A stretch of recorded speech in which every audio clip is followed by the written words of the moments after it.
Bonjour à tous et bienvenue dans votre émission On en parle, une émission qui vous permet de savoir l'actualité en République démocratique du Congo. Et aujourd'hui, nous avons l'honneur de recevoir sur ce plateau, il s'agit d'un confrère. C'est avec lui que nous allons analyser la situation politique en République démocratique du Congo. Il s'agit de M. Junior Béa, d'autres aiment bien l'appeler JB. Il est journaliste éditeur DG du journal La Transparence. Il est déjà sur ce plateau. Bonjour, confrère. Bonjour, consoeur. Ça fait longtemps, vous allez bien? Très bien, et toi? Vous voyez déjà, je vois que tout va bien. Oui, hein, au rythme de Fachi à ce moment. Vraiment, on est là maintenant, c'est Fachi, c'est notre président, on est obligé de nous soumettre. C'est plus son discours de samedi 2 mars, que vous allez plus nous marteler sur ça, pour que ceux qui n'ont pas eu l'occasion de suivre, soit ceux qui ont suivi et qui n'ont pas compris, puissent mieux comprendre le discours du chef de l'État. Vous êtes DG de grand journal. Nous allons commencer par la politique. Lors du discours du chef de l'État, il a dit que dans 10 prochains jours, il y aura une mesure de grâce présidentielle pour tous les prisonniers politiques. Quelle analyse faites-vous par rapport à cette mesure? Merci pour la question par rapport au propos du chef de l'État de samedi dernier. Il dit que dans les 10 prochains jours, il y aura une mesure de grâce pour les prisonniers politiques.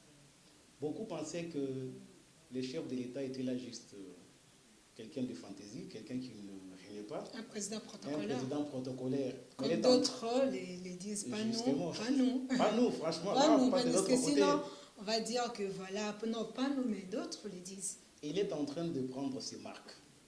Si vous constatez, lorsqu'on parle de prisonniers politiques, il n'est pas facile dans ce pays. Si on doit parler des prisonniers politiques, les Joe Mindongala, les Franck Diongo, les Mouyambo qui sont déjà libérés et d'autres qui continuent encore à croupir dans des prisons. Ces gens-là ne sont pas arrêtés pour le fait politique. La justice les a arrêtés pour d'autres faits. Ils se sont cachés derrière d'autres faits pour les arrêter. Alors, Félix Tshisekedi dit qu'il prend un état de droit. Il ne pouvait pas d'emblée se dire, oui, parce que vous êtes Dieu Mindongala, vous êtes Franck Diongo, je vais vous libérer, sans toutefois connaître les causes réelles.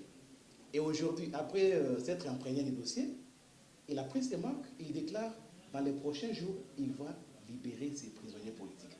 Pourquoi libérer ces prisonniers politiques? Tout le monde sait que ces gens-là ont été arrêtés par les régimes Kabila. Or, aujourd'hui, Félix lui-même a déclaré qu'il y a une rupture entre les régimes Kabila et lui, du côté justice. Ce sont des fils du Congo, ils doivent être libérés, ils vont travailler avec lui, pour ceux-là qui auront la possibilité de travailler, et tout cela pour permettre à ce que le Congo puisse émerger et que le Congo aille de l'avant. Au cas contraire, on continuera toujours avec les mêmes discours. Et l'eau a changé, rien n'a changé. C'est Kabila qui continue toujours. On voit la face cachée de Kabila derrière Félix Tshisekedi. Moi, je salue cette mesure. C'est une bonne chose. Ça va permettre que tous les Congolais soient dans un bon climat, dans un état normal, qu'on puisse travailler dans l'unisson à ce que ce pays puisse aller de l'avant. Nous avons plus de retard dans plusieurs choses. Voilà, dans un premier temps, c'est le fait.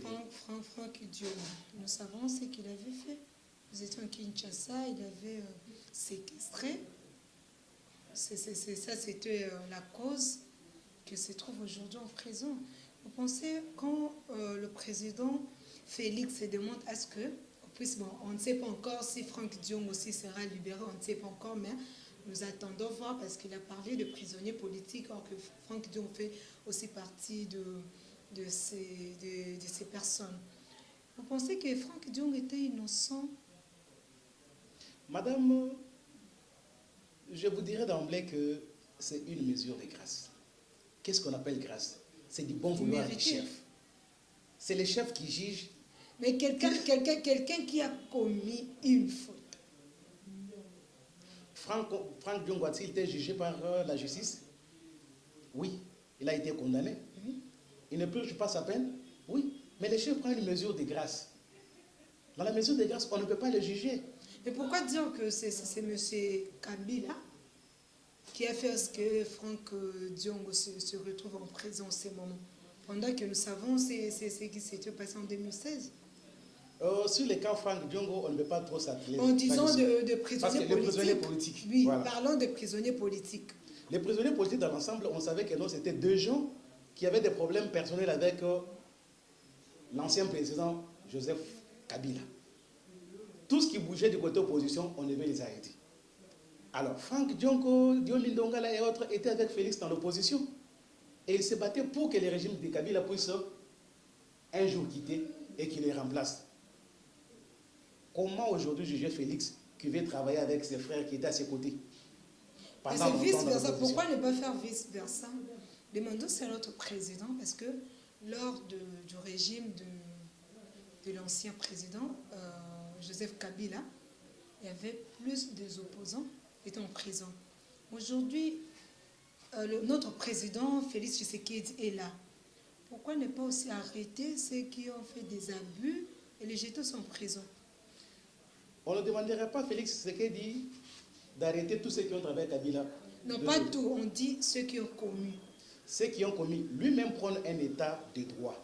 L'état de droit, ce n'est pas un état où on tolère l'impunité. Ceux qui ont mal géré, un jour, ils seront rattrapés et ils seront arrêtés.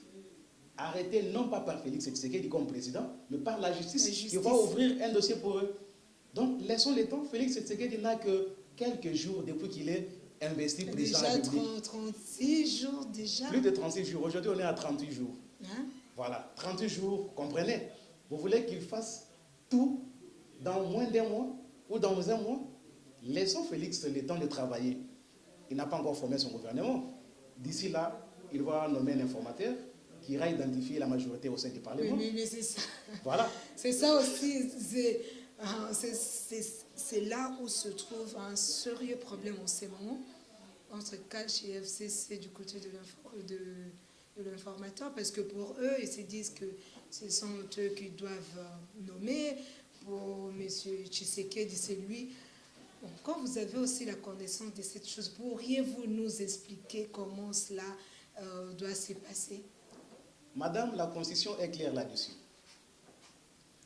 Lorsqu'il n'y a pas une majorité après les élections législatives, quand on parle de majorité, c'est par rapport aux partis politiques et regroupements politiques. Là, on doit faire très attention lorsqu'on parle des regroupements politiques et d'une plateforme électorale. La plateforme électorale FCC, CACH, Lamuka ne sont pas des regroupements politiques. Quand on parle des regroupements politiques, on voit par exemple UDPS est allié, PPRD allié, AFDC allié, Ensemble de Moïse Katumbi, Dynamique de l'opposition de Martin Fayoulou, G7, AFDC AMK, allié, et ils sont nombreux, ça sont des regroupements politiques. Lorsque le président de la CENI, Corneille Nangaa, a publié les résultats des élections législatives, aucun regroupement politique n'a la majorité au sein du Parlement. Alors, il y a une plateforme électorale qui se déclare avoir la majorité parlementaire. Mais c'est bien bon. Ne violons pas les dispositions de la Constitution. La Constitution donne le droit au chef de l'État de nommer un informateur. Quel est le rôle de l'informateur? L'informateur va identifier la majorité. S'il y a une majorité et que le FCC se déclare qu'il a la majorité, c'est plus facile.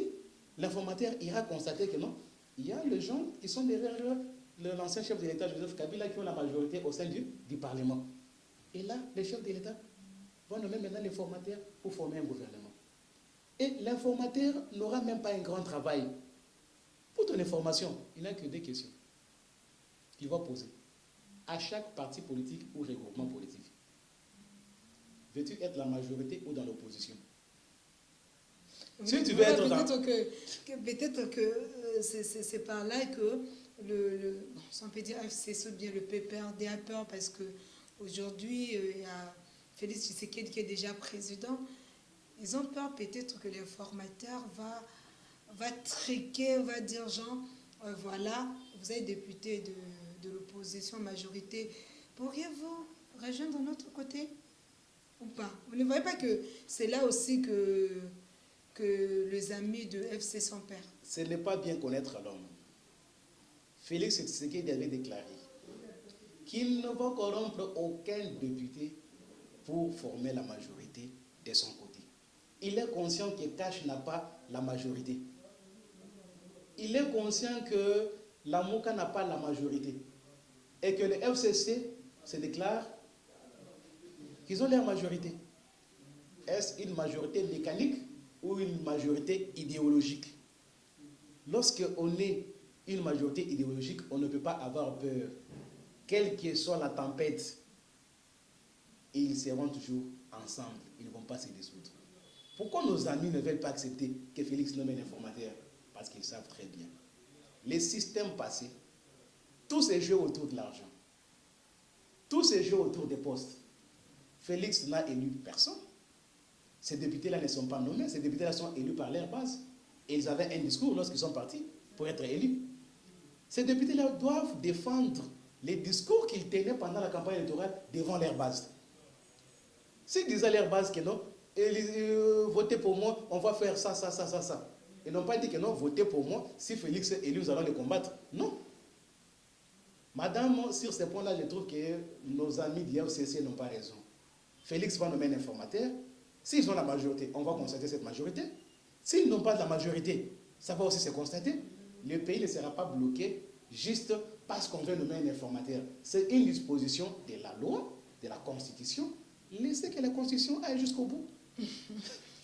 Le ciel ne tombera pas sur la terre, hein, parce qu'il y a des dates qu'on a attendues dans notre ville. Bon, c'était déjà passé. Parlons aussi du deuxième point. Il a aussi parlé de la libération de personnes détenues pour délit d'opinion.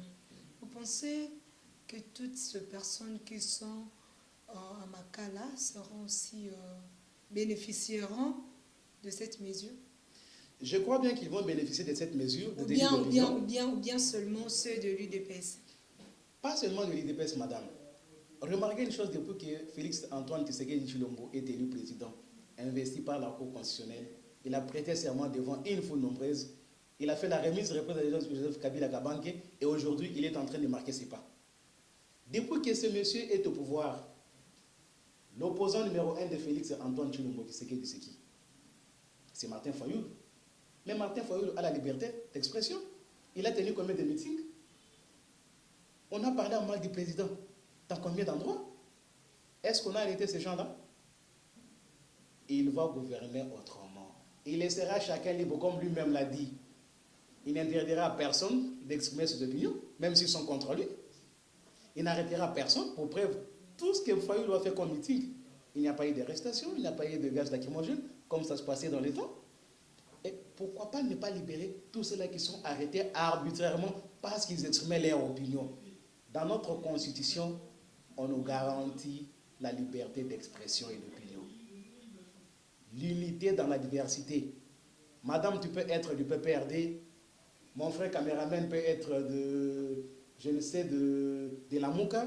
Peut-être du cash. Du cash, moi de ce côté, peut-être je peux être de la société civile. Chacun est libre de penser, d'exprimer ses opinions. Pourquoi vous voulez que nous tous nous puissions voir là où c'est blanc, que tout le monde peut dire que c'est blanc?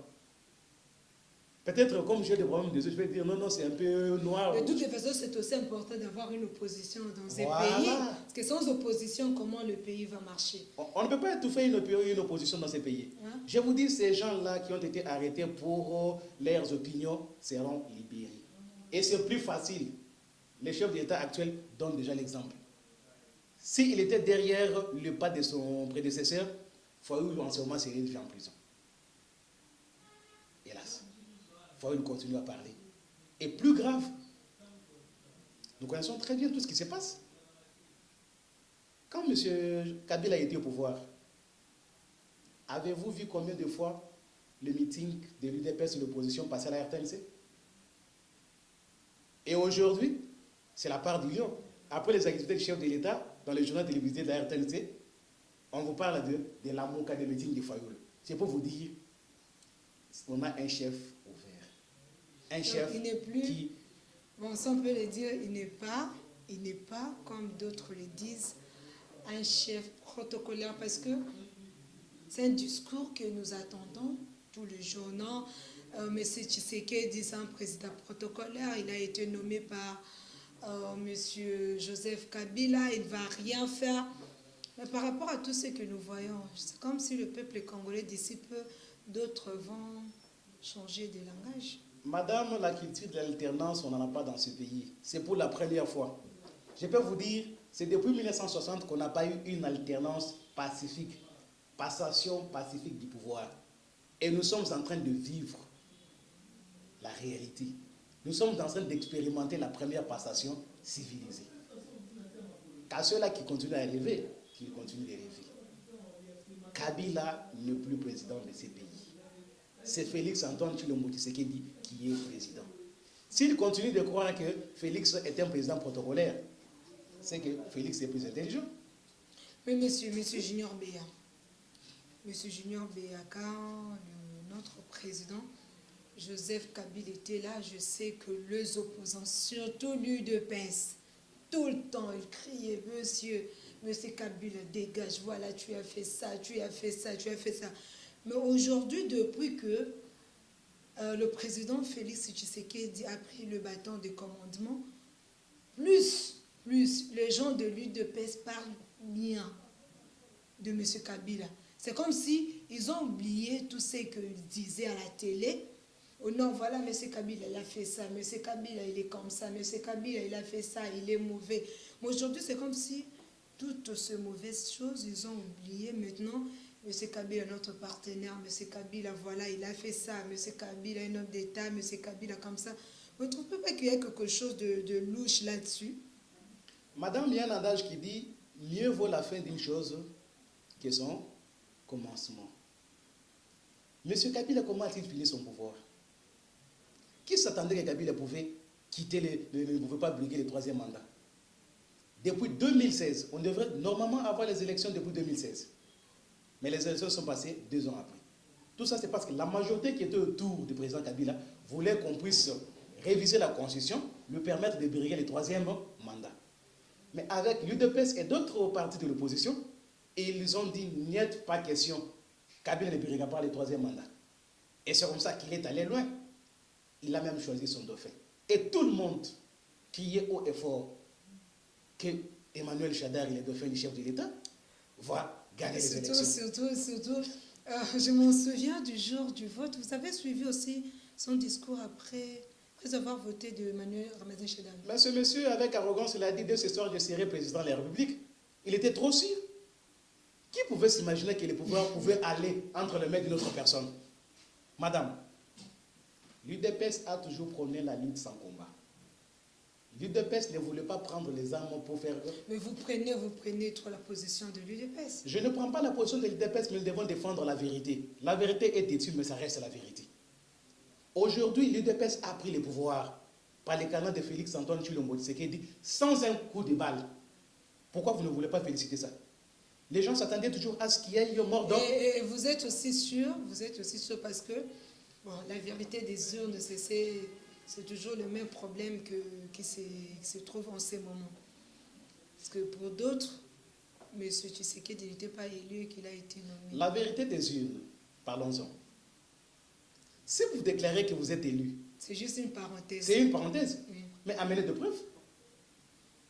La vérité des urnes ne se déclare pas dans des chaînes de télévision. La vérité des urnes ne se déclare pas dans des meetings. Il y a un processus ou une procédure à suivre lorsqu'on sait que nos droits sont lésés ou on nous a volé notre victoire. Les candidats Fayoulou avaient tout le temps d'aller à la Cour constitutionnelle. Félicitations pour lui. Il est parti déposer son recours à la Cour constitutionnelle. Est-ce qu'il avait des preuves prouvant que c'est lui qui avait gagné les élections? S'il avait des preuves, pourquoi nous devons en discuter? Quand vous n'avez pas de preuves et que la Cour a tranché, nous devons tous respecter nos lois.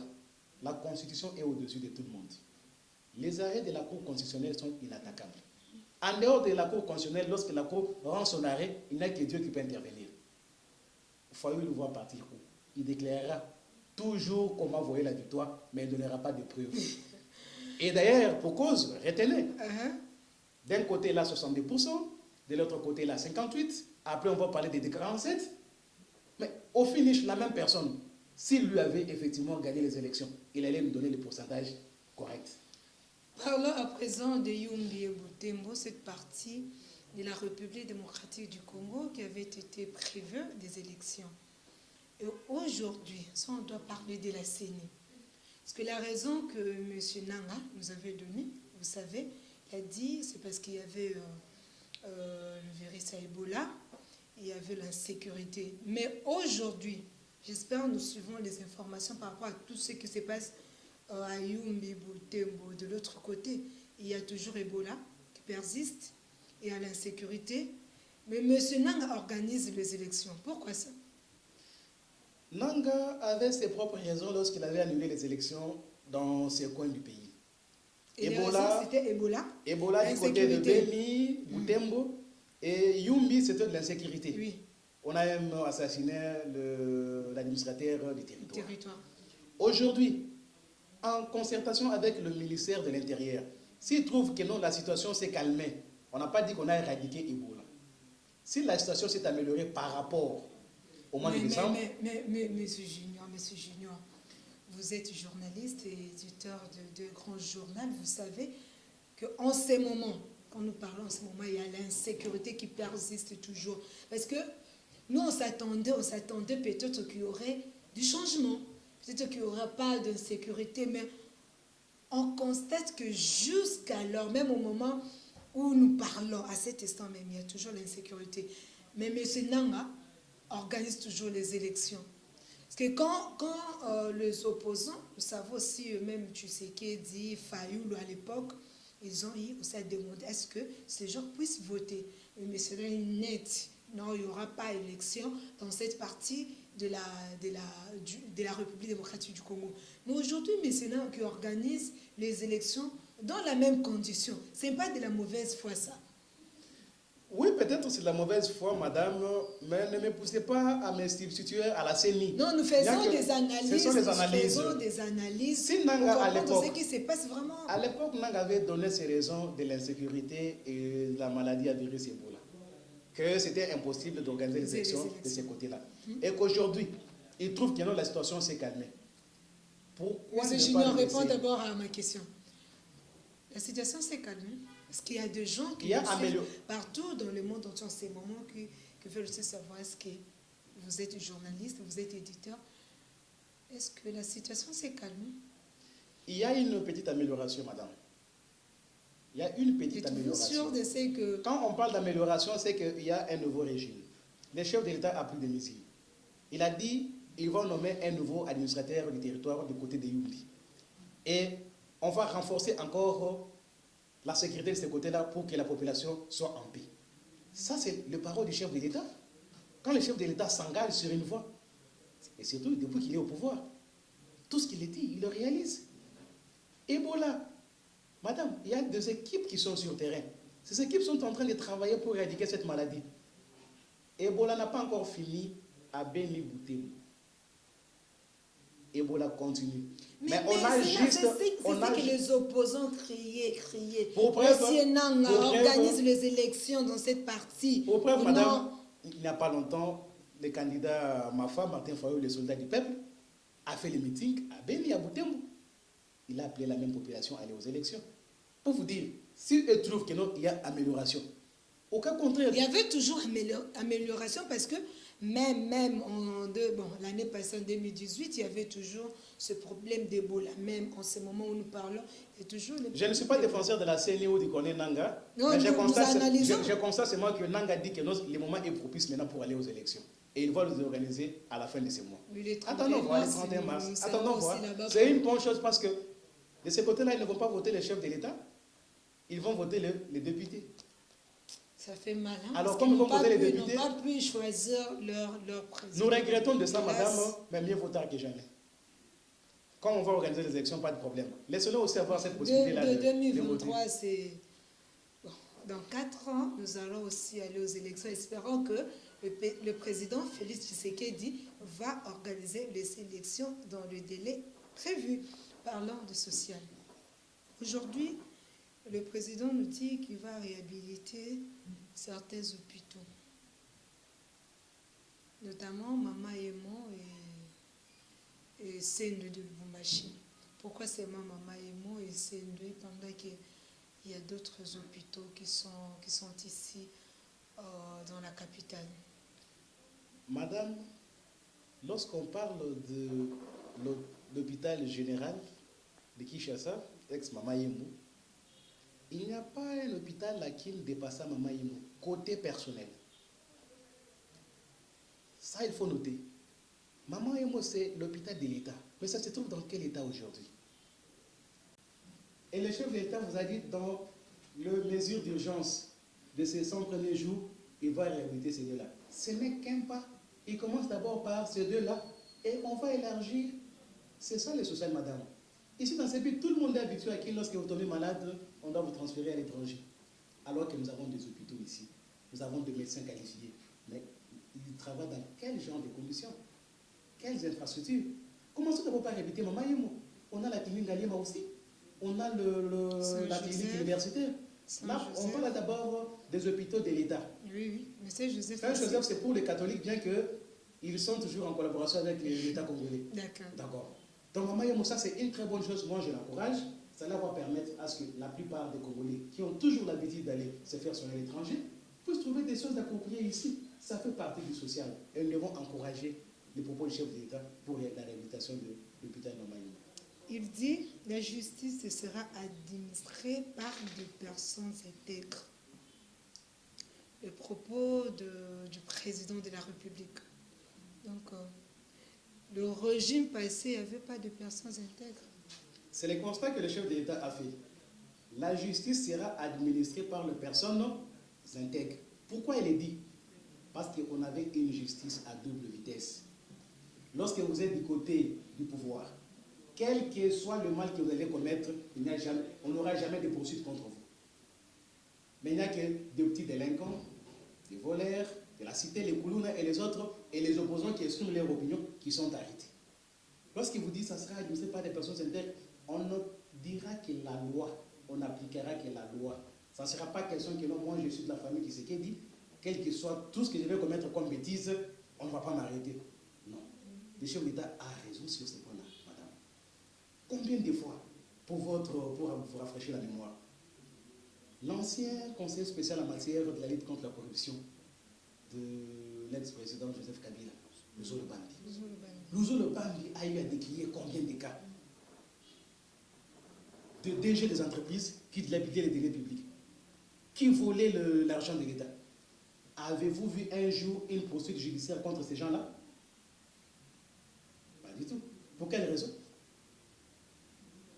Mais lorsqu'on vous dit que non, tel opposant a fait tel truc, là c'est le PGR qui ouvre directement les dossiers. Mais comme M. Luzolo a tous les documents prouvant ceux qui ont commis ces abus, pourquoi pas que notre président puisse s'approprier de ce document pour poursuivre aussi ces personnes, parce qu'on l'écrit chaque jour, il y a la population qui souffre, qui manque de quoi manger, or qu'il y a d'autres personnes ou bien nos autorités qui sont en train de s'enrichir avec le bien de l'État. Mais notre président ne peut pas appeler M. Luzolo. Monsieur Luzolo est dans le précaré du chef de l'État, madame. Poursuivre. Tous ces dossiers-là, le chef de l'État est au courant. Laissons les temps au temps. Vous savez... C'est ça que nous attendons, c'est ce que la population congolaise attend de nous allons encore tourner d'autres émissions dans l'avenir et on reviendra sur ce point. Oui. Vous allez comprendre que non. Étienne, désolé. Bon, on est habitué. Le père Étienne Tshisekedi, comprenez. Papa et fils, c'est le même nom. Félix Antoine Tshilombo Tshisekedi va agir.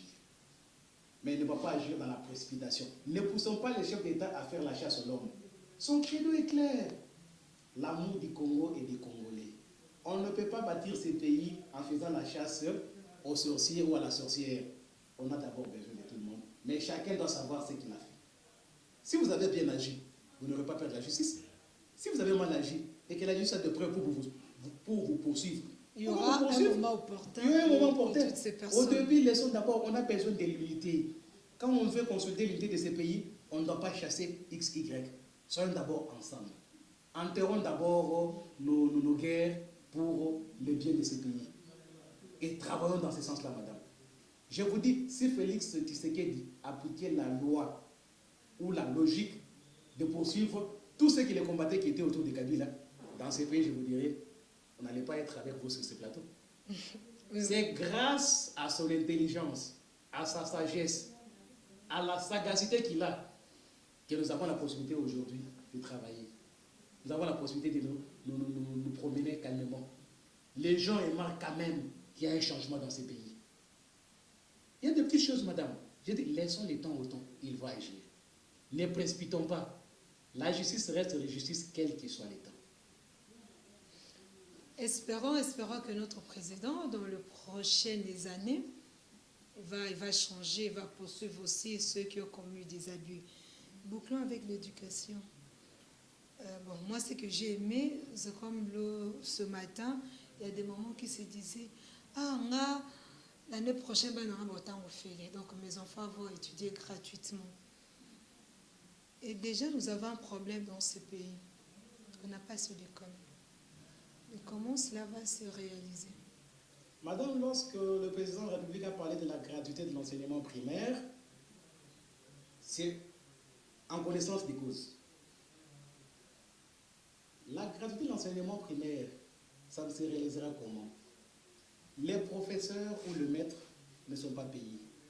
Et les parents leur venaient en aide en payant le frais d'encouragement. Aujourd'hui, si l'État congolais arrive à payer le maître et ses professeurs là correctement, on a combien d'écoles dans ce pays de l'État?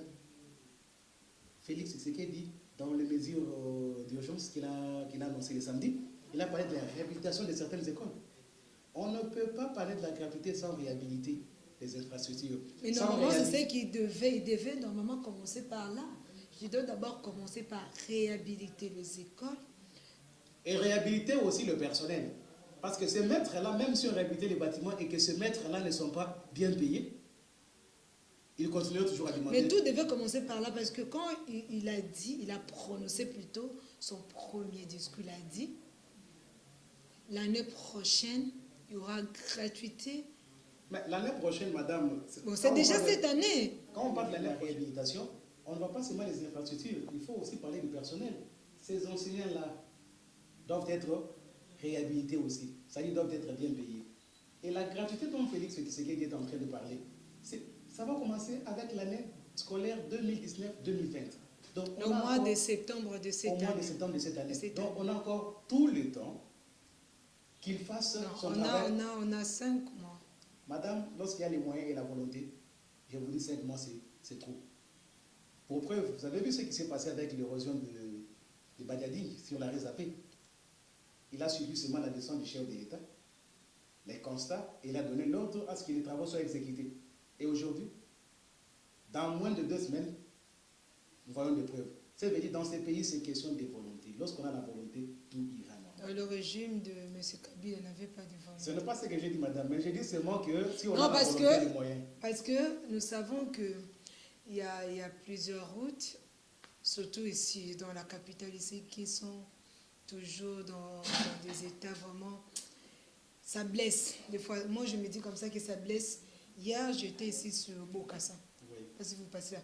Bokassa, Kabinda, du marché. Il n'y a même pas moyen de passer. Même pas moyen. Donc, même pas moyen de passer. Bon, espérons que notre chef va quand même... Le régime a déjà changé. Et vous verrez les résultats d'ici là.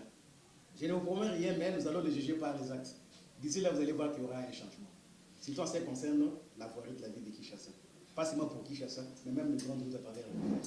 Ok, parlons un peu d'un point qui est très important, décrispation politique. Nous avons vu M. Clément Kankou revenir au pays le samedi 2 mars 2019. Et M. Katoum a déjà son passeport.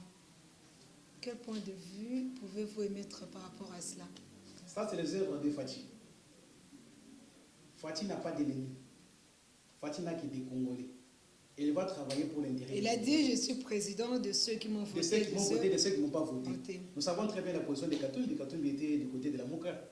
Il soutenait Fayoul. Combien de fois Katoum a fait des tours à l'ambassade de la RDC en Belgique pour avoir son passeport et qu'on ne l'a pas délivré? Et aujourd'hui, il n'a suivi seulement que le chef de l'État pour se dire un mot. Il a son passeport.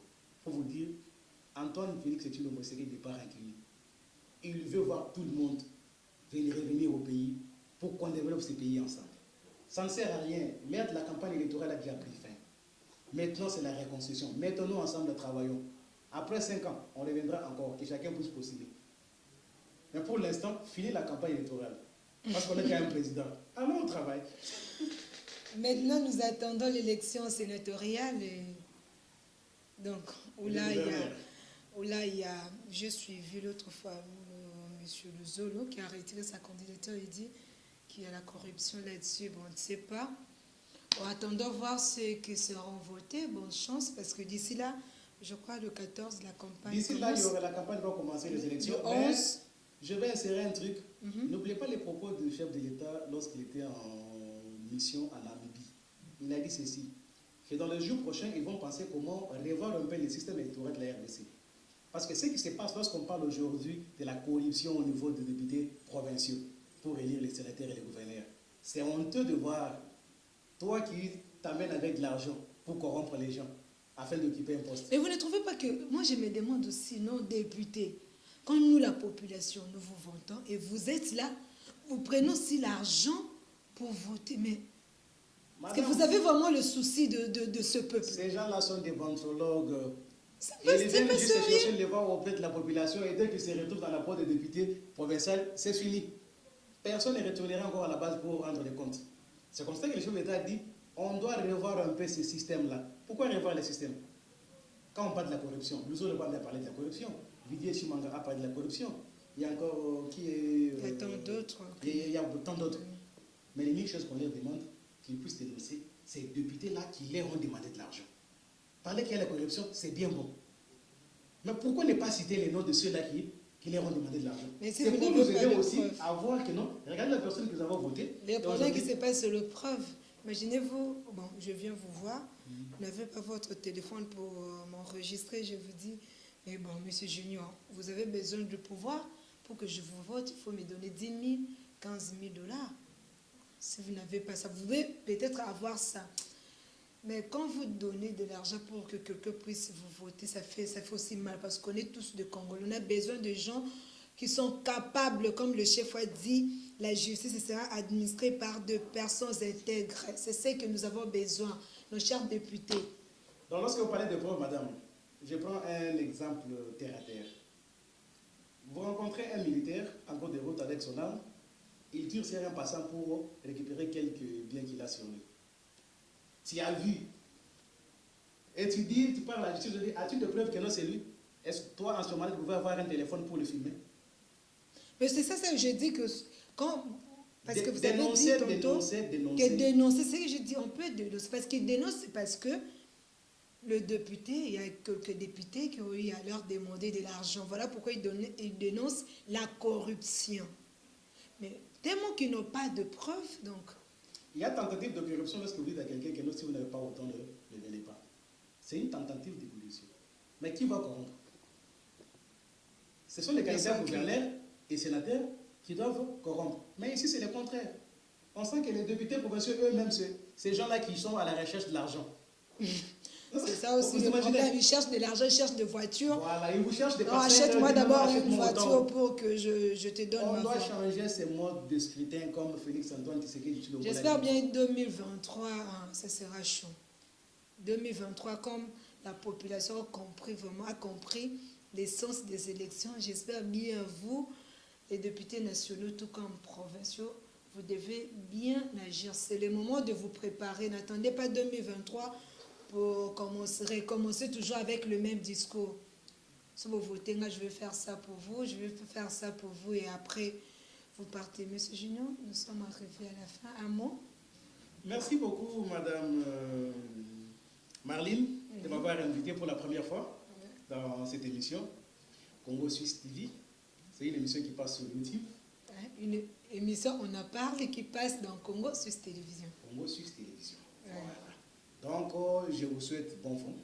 Merci. Avec ce genre d'initiative et surtout faire les analyses de la politique de notre pays. Il n'est pas facile, comme je vous ai dit au début, nous sommes en train de vivre la première alternance pacifique.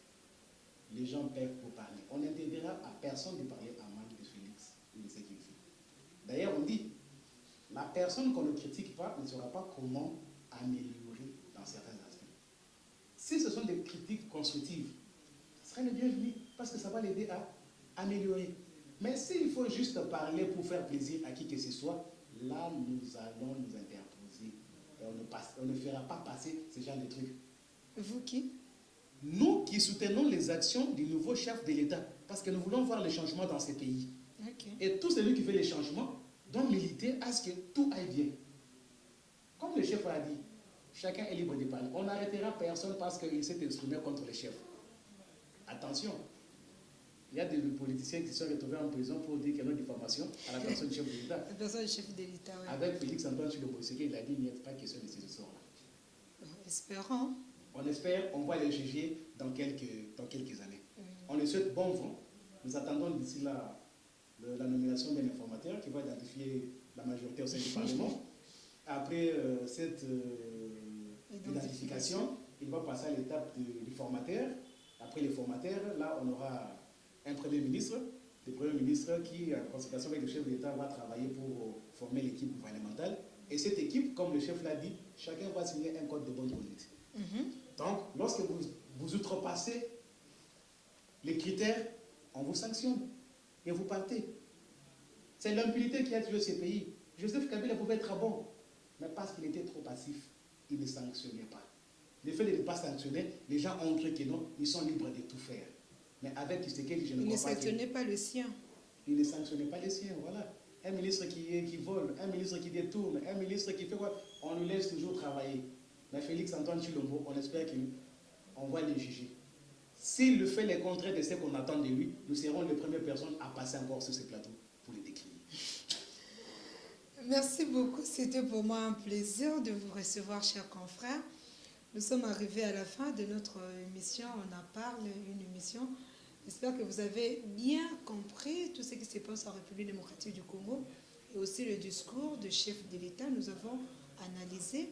Et si vous êtes aussi acteur politique et que vous désirez associer dans ces plateaux, la porte est grandement ouverte. Appelez au numéro qui est affiché. Nous allons vous recevoir. Merci à la grande équipe technique qui nous accompagne tout le jour derrière la caméra. Je vois Gouloua Mayala, la supervision de Papi Le Congo et à la réalisation J.M. Kalombo et David Matondo. Quant à moi, je vous retrouve très prochainement. Au revoir. Merci, madame.